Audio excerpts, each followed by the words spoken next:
to see the full presentation. Is that okay? Yes. Yeah. Okay. So thanks a lot, everyone, for being here. This is the second information session for IRIS. It's the one in English. We had another one last week with some people in French. The idea of this presentation is to make you aware of this big change that is coming, informing you about what's to expect and what you can already start doing to prepare the change.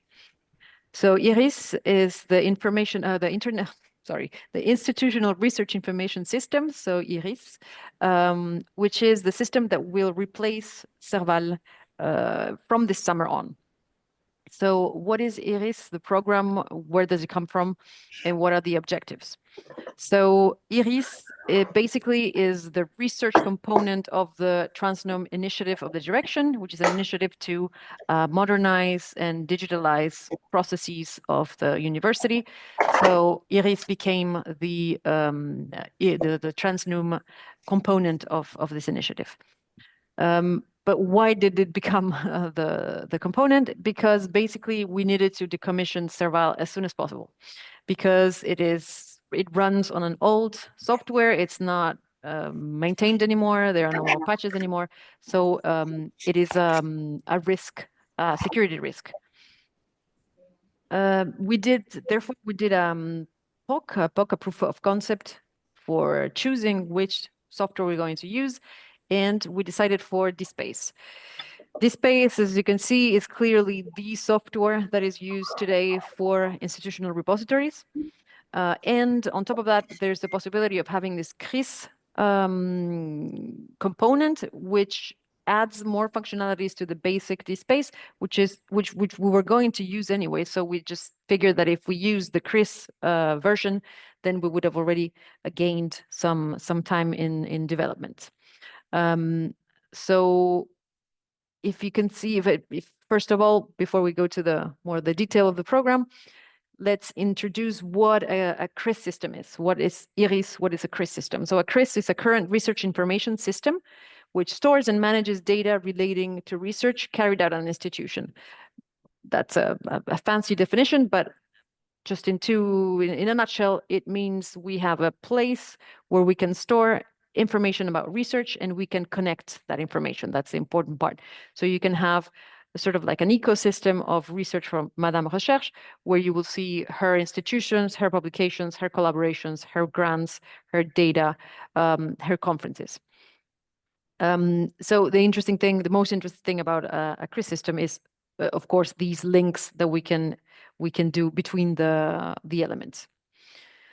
Several institutions in Switzerland have already migrated to this system, to DSpace CRIS. So having this CRIS, I would say, layer on top of DSpace.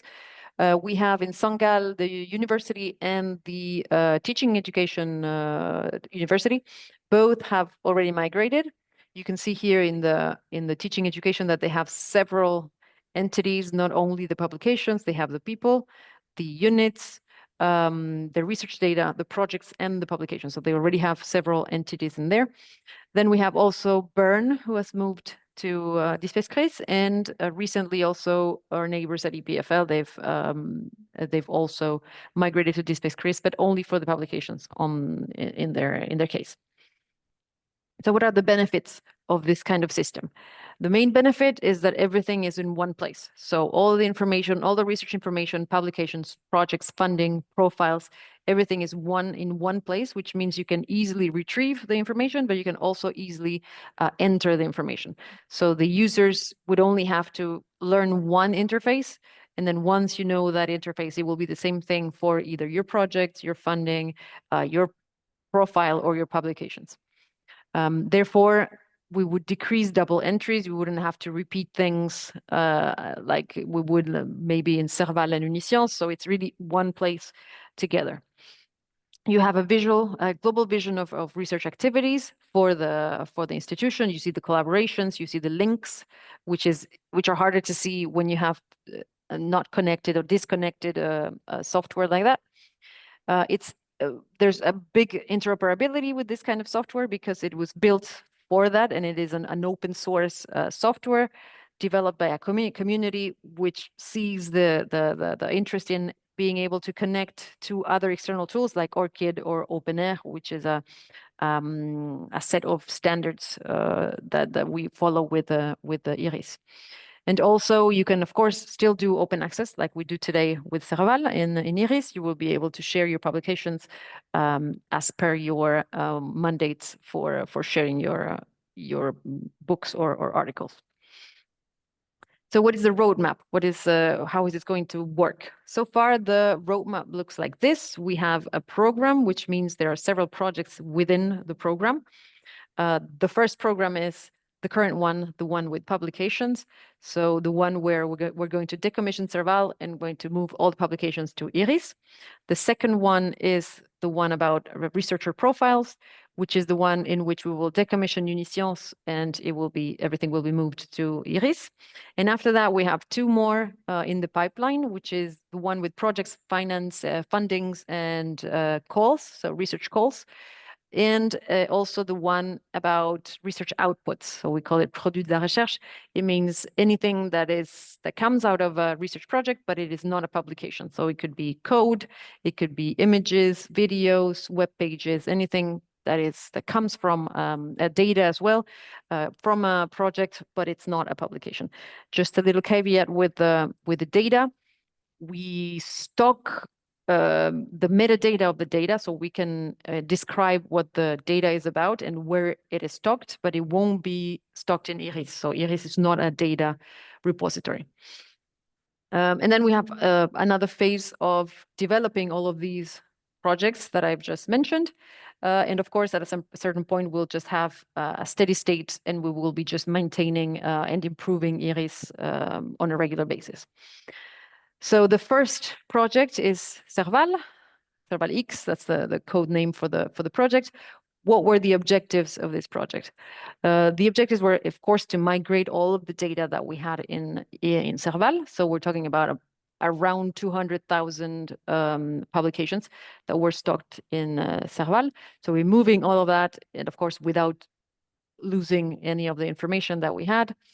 We need to modernize the technical software that's behind Serval, because it is an aging infrastructure and we really need a modern scalable solution which reduces the risks associated with the current system, which is, as I said, a security risk. We also we're aiming to adopt a standardized solution, so to integrate standard software rather than in-house made. So Serval was done completely in-house, line by line. So everything was coded in at UNIL, which took, so the current system you see today took over 10 years to develop. So we wanted to move away from that and go to a standardized software that we could rely on a community to develop, to improve, and not just solely on us. We also wanted to launch the information system, so we're launching it with the migration of Serval. It's going to be the first of the 4 entities: publications, people, units, and periodicals or journals. And of course, to co-build it, co-construct it with the faculties. We have a commission in which all 7 faculties are represented. We have 2 people per faculty, and we see each other every 2 to 3 months. To discuss about what's going on with IRIS. They bring us their views on the proposals we have, so we can see what the needs of the faculties are. They can also see what the needs of the other faculties are, and realize that we need to find a common ground. Sometimes we need to compromise between all of the faculties. Another important point is that IRIS is today in beta, so it's already in production. If you go online on iris.unil.ch, you will get to IRIS. You will see on the upper left corner that it says IRIS beta version beta, and that's because we're still migrating, we're still doing things, we're still developing every day. So if you go today, you will see there are publications in there, but it's not complete. We're right in the middle of our last migration.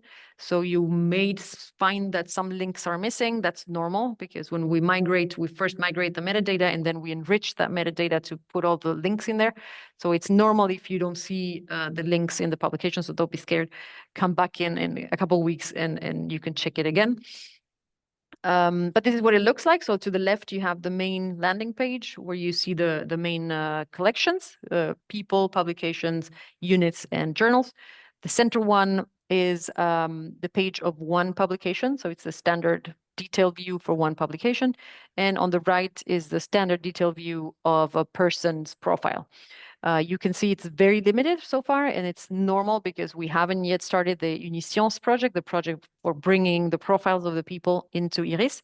This is just a minimal profile we put up, or we just set up with the information that comes from our UNIL HR databases and from the publications we bring from Serval. But of course, then afterwards, we would have next to publications, there would be other tabs here that show you different things, which could be teachings, the projects, the fundings, et cetera, et cetera. So it will be enriched with time, and specifically with the project about the profiles, the researcher profiles. So what can you expect? We have for this project, the plan is to put IRIS in production, definitive version, this summer. So somewhere in August. August 2025 will be the time we will switch off Serval and switch on IRIS on a definitive basis. So we will stop the beta version and it will become the main software, the main platform. So you can expect that from here until August, you will receive still maybe 3 emails from our side preparing a bit more the change, telling you what to do, what to expect. You can expect from now on, what you can do, a couple of things I can tell you is to just check your publications in Serval, make sure anything that's in draft mode is published, because we're not migrating draft publications. So if you have anything that's waiting there in draft, please make sure you publish it so that we will bring it to IRIS. And also you can check your links, because most of the problems we see on IRIS, it's because the links weren't rightly done in Serval, so we're not picking them up properly in IRIS. So you can check those 2 things. And another important information for this part is that we will stop the edition mode in Serval a couple of weeks before we go in production. That's just to have a final state in Serval, and we can make sure that everything is right on IRIS side before we start edition in IRIS. So we will of course inform on the actual dates, the exact dates, but maybe from now until July, mid-July would be the right time to go and check your publications and your links in Serval. So switching from Serval to IRIS is a major change. You will find new mechanics and functionalities in IRIS. It's going to be different from Serval. It's not exactly the same. Most of the things can be done maybe in a different way, but can be done. And more things will come with time when we start switching on other entities. In order to manage this change and accompany you through the change, we're setting up several things we can offer. So one of them is trainings. So there will be trainings in English and in French from September. You can enroll in courses/service recherche. There are a few from September to the end of the year, so you can go there. It will be tailored for authors, as you can see on the slide. So it's really tailored for what you would need to do to enter your publications in IRIS from September on. So we also have documentation. We'll finish it. It's currently in construction. So if you go there, you will see that new things pop up every week. We're building up,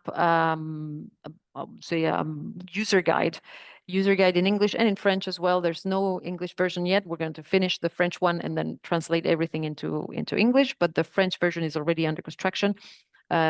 Similar to what we have today with Serval, there's a written tutorial, and then there will be a video on top so that you can choose whatever type of help you prefer.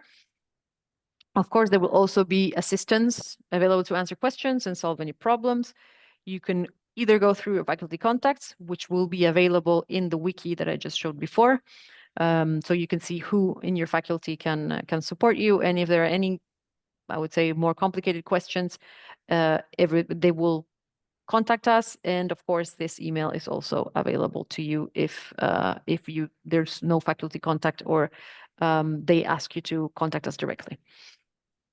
There is also a web page that has information, follow-up announcements, a newsletter. So if you want to have to stay up to date about what's going on with IRIS and the future things that we will develop, you can go to our wp.unil.ch/IRIS, and there's a newsletter. You can subscribe to the newsletter, and then you'll receive whenever there's any news from the project and the program.